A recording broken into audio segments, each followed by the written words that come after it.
सभी लोगों का ए प्लस लॉ अकेडमी के चैनल पे बहुत बहुत स्वागत है। और जैसे कि आप सभी लोग जानते हैं कि हमारे यूट्यूब के चैनल के माध्यम से हम लोग आप लोगों के साथ जितने भी नए 2025 के केसेस जो है वो डिस्कस कर रहे हैं। उसी सीरीज में आज का जो नया सेशन है, आज का जो नया वीडियो है वो रहेगा कोड ऑफ सिविल प्रोसीजर से रिलेटेड एक बहुत इंपॉर्टेंट टॉपिक पे। जितने भी कैंडिडेट्स पहली बार ए प्लस लॉ अकेडमी के चैनल पे आए हैं, आप सभी लोगों का बहुत बहुत स्वागत है। और इसके साथ साथ अगर आज का सेशन आपको अच्छा लगे, चैनल जरूर सब्सक्राइब कीजिएगा, वीडियो को जरूर शेयर कीजिएगा। और इसी के साथ साथ आप लोग जो है हमारे चैनल को ज्वाइन भी कर सकते हैं, क्योंकि हमारे मेंबर्स के लिए कुछ एक स्पेसिफिक सीरीज और स्पेसिफिक सेशंस जो है हमारे मेंबरशिप के लिए रहते हैं। चलिए बात करते हैं आज का क्या इंपॉर्टेंट डिस्कशन है। देखो, आज का जो केस है वो केस आपका रहेगा ऑब्जेक्शन एज टू जुरिस्डिक्शन के पॉइंट पे। सीपीसी के अंदर सेक्शन नंबर 21 सीपीसी जो है वो ऑब्जेक्शन एज टू जुरिस्डिक्शन की बात करता है। अगर आप किसी भी स्टेट के जुडिशरी के एग्जाम की प्रिपरेशंस कर रहे हैं तो आप लोगों को यह पता होना चाहिए कि देखो, सेक्शन 21 से बहुत बार देखा गया है कि सवाल पूछे जाते हैं कि at what time the objection can be raised, या what are the elements whenever the objection is to be raised before the court. क्या एपिलेट या रिविजनल कोर्ट्स, अगर एपिलेट या रिविजनल स्टेज पे ऑब्जेक्शन रेज किए जाते हैं जुरिस्डिक्शन को लेकर ट्रायल कोर्ट की, तो क्या वो ऑब्जेक्शंस अपहोल्ड करेंगे नहीं करेंगे। उन सारी चीजों पे सेक्शन 21 इकलौता ऐसा प्रोविजन है जो बहुत इंपॉर्टेंट प्रोविजन सीपीसी का बन जाता है। लेकिन आज का जो हमारा सेशन है वो हमारे रिसेंट जजमेंट के ऊपर है। जजमेंट है 2025 का। केस का नाम आप लोग जरूर लिखें। आप जहां पे भी अपने नोट्स प्रिपेयर करते हैं, सीपीसी आप लोगों ने जहां पे भी पढ़ा है, जहां पे भी आप अपने केस लॉज की लिस्ट बनाते हैं, उस केस लॉज की लिस्ट में एक नया केस आज आप लोग ऐड कर लीजिएगा। That is Punjab national bank versus Atin Arora and another 2025 supreme court. This is a very very important judgement as far as section number 21 is concern. और अगर आप जुडिशरी के एग्जाम्स को, पास्ट ईयर पेपर्स को देखोगे, आप लोगों को देखने को मिलेगा कि सेक्शन 21 से बहुत सारे सवाल जो है वो बन के आते हैं। इवन जितने भी एडवोकेट्स जो हैं, जो प्रैक्टिस में हैं, लिटिगेशन में जितने भी लोग हैं, आप लोगों को भी सेक्शन 21 के बारे में, इस नई जजमेंट के बारे में पता होना चाहिए। बिकॉज जब भी सवाल कोर्ट की जुरिस्डिक्शन से रिलेटेड होगा, ऑब्जेक्शन जुरिस्डिक्शन को लेकर उठाए जाते हैं, सेक्शन 21 ही सबसे इंपॉर्टेंट सेक्शन जो है वो आपको समझना होता है। Now as far as this judgement is concern, इस जजमेंट में सबसे पहले हमें यह समझना है कि ऑनरेबल सुप्रीम कोर्ट ने इस जजमेंट में क्या बहुत इंपॉर्टेंट बात कही है। So as you people can see, इसमें लिखा है, recently the honourable supreme court in the matter of PNB versus Atin Arora has held that objection to the place of suing can't be allowed unless it is taken at the court of first instance at the earliest possible opportunity.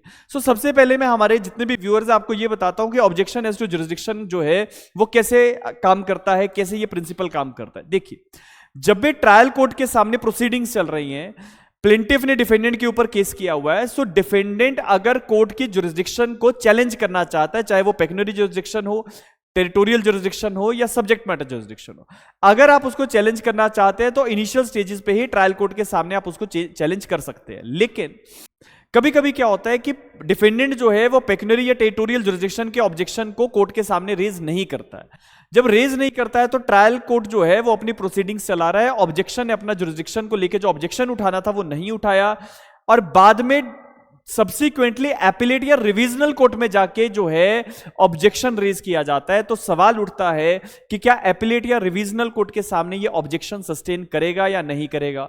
क्या appellate या revisional court जो है वो decree को set aside करेगी नहीं करेगी। इसके लिए सेक्शन 21 और सेक्शन 99 सीपीसी का कोरिलेट किया जाता है। सीपीसी ये कहता है कि अगर आपने लोअर कोर्ट में at the first instance issue framing से पहले अगर ये ऑब्जेक्शन उठाया था और आपके इस ऑब्जेक्शन को सेट असाइड कर दिया गया और कोर्ट ने डिसीजन पास किया है, और डिसीजन पास करने के साथ साथ there is a consequent failure of justice, तो उस कारण से आप एपिलेट या रिविजनल कोर्ट में जाके ऑब्जेक्शन रेज कर सकते हो।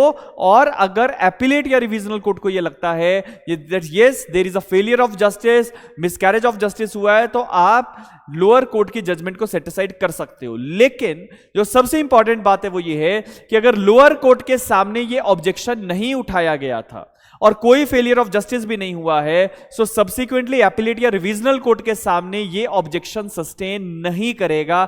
इसीलिए सेक्शन 21 आपके लिए बहुत इंपॉर्टेंट हो जाता है।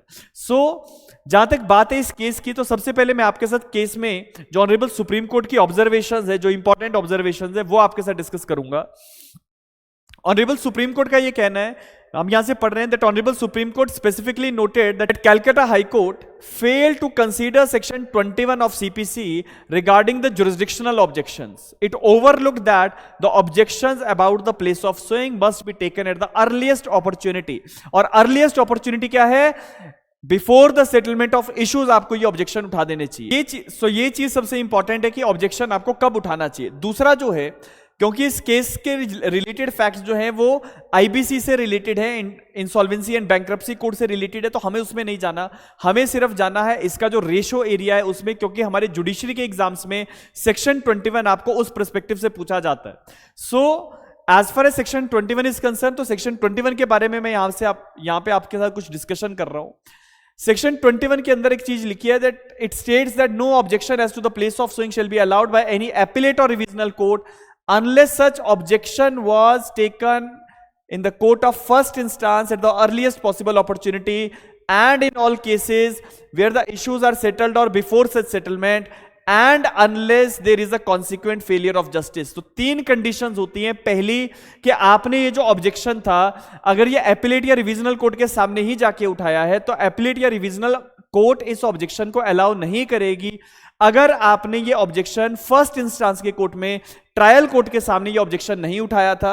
दूसरी चीज, अगर आपने इशू फ्रेमिंग की स्टेज से पहले इसको रेज नहीं किया है। और तीसरा कि कोई कॉन्सिक्वेंट फेलियर ऑफ जस्टिस नहीं हुआ है। अगर कोर्ट को, एपिलेट या रिविजनल कोर्ट को ये समझ में आता है कि आपने लोअर कोर्ट के सामने ये ऑब्जेक्शन नहीं उठाया था, अर्लीस्ट पॉसिबल अपॉर्चुनिटी पे नहीं उठाया, and there is no consequent failure of justice, तो एपिलेट या रिविजनल कोर्ट आपके ऑब्जेक्शन को अलाउ नहीं करेगी। और इसी के लिए एक और चीज मैं आपको बताता हूं। देखिए, जो सेक्शन हमारा 21 है सीपीसी का, सेक्शन 21 बेसिकली टेरिटोरियल और पेक्यूनियरी जुरिसडिक्शन के जो ऑब्जेक्शंस होते हैं इनको क्योर कर लेता है। सेक्शन 21 रेड विद सेक्शन 99, अगर आप डिटेल में पढ़ोगे तो आपको ये सारी चीजें समझ में आ जाएंगी कि सेक्शन 21 और 99 का बहुत इंपॉर्टेंट कोरिलेशन है। लेकिन एक चीज आप लोगों को हमेशा जाननी है कि सब्जेक्ट मैटर जुरिसडिक्शन की अगर लैकिंग है तो सेक्शन 21 उस पर अप्लाई नहीं करता है, और सब्जेक्ट मैटर जुरिसडिक्शन की अगर लैकिंग है तो एपिलेट या रिविजनल कोर्ट में आप जो है ऑब्जेक्शंस रेज कर सकते हो, बिकॉज सब्जेक्ट मैटर जुरिसडिक्शन का लैकिंग जो है it goes to the inherent lack of the jurisdiction of the court. तो सब्जेक्ट मैटर जुरिसडिक्शन की वजह से अगर लैकिंग बन रही थी, सब्जेक्ट मैटर जुरिसडिक्शन अगर कोर्ट का नहीं था, कोर्ट ने केस डिसाइड कर दिया, एपिलेट या रिविजनल कोर्ट ऐसे जजमेंट को हमेशा सेट असाइड कर देगा। लेकिन पेक्यूनियरी या टेरिटोरियल मैटर पे अगर जुरिसडिक्शन नहीं था, उसको लेके 21 जो है वो रिस्ट्रिक्शन लगाता है कि कब एपिलेट या रिविजनल कोर्ट आपके ऑब्जेक्शंस को अलाउ नहीं करेगा। सो ये बहुत इंपॉर्टेंट जजमेंट है।